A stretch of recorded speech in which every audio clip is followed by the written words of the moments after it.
Today's Something to Think About focuses on the foundation of American liberty. I believe that the vast majority of the people in the United States today would agree that we are in deep trouble.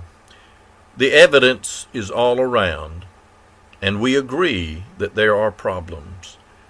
But also we disagree on the cause and the remedy. Today I want to suggest to you that the cause and the remedy are to be found in the same place, our treatment of the Constitution. The founders were by and large great men, men of integrity, knowledge, and not just knowledge about the physical world, but about the nature of man. But also they were men who had great wisdom and vision.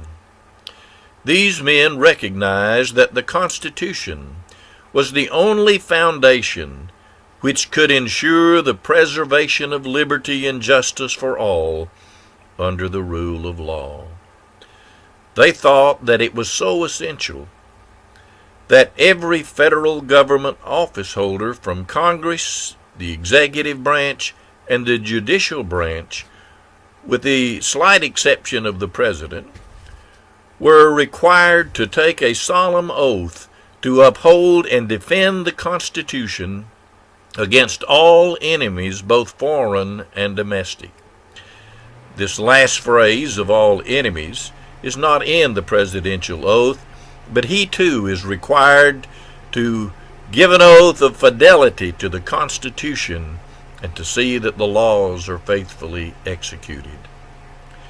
As this nation began under the Constitution, for roughly the first 100 years, most of the people in federal office felt a keen awareness of their obligations in the oath that they had taken. Yes, there were some exceptions, but by and large, they were people who strove to follow the Constitution and to defend it against all enemies. During this time period, government was restrained to a great extent, and liberty and prosperity by and large reigned. Indeed, during the first 100 years, though slow in coming, we saw the abolition of the evil of slavery. But after the uncivil war, it seems that there began to be an increase in the speed of straying away from the Constitution. By the beginning of the 20th century, the assaults on the careful work of the founders accelerated until today the assaults seem so common we seldom notice. What are assaults on the Constitution? It is a failure to live within the words of the Constitution to protect and preserve liberty. When the Congress makes laws without constitutional authority, when the President doesn't uphold the law or makes his own, when the courts take it upon themselves to have the final say and by decree dictate what every citizen must do on almost every issue, folks, these are assaults on the foundation of America, our Constitution. The founders set this country on the solid rock of the Constitution and justly earned the title of the founders. So what should we call those people who assault the Constitution?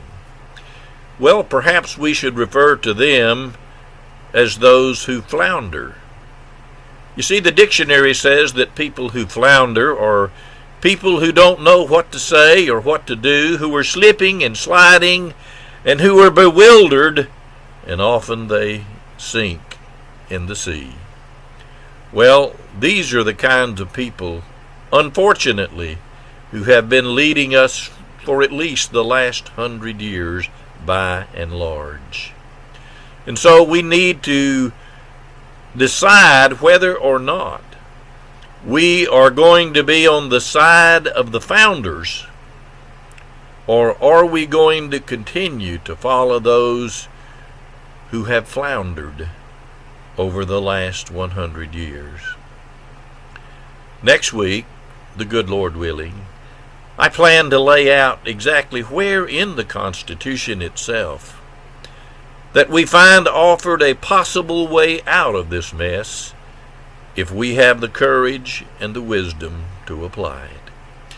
I would like to encourage the people of South Carolina to go to Columbia on January the 17th of this year, in which there will be an event that relates to this constitutional solution for the mess that we are in today. We would also encourage you to go online to the conventionofstates.com, sign the petition, and let your legislators know where you stand on this issue. Thank you for your time, and that's something to think about.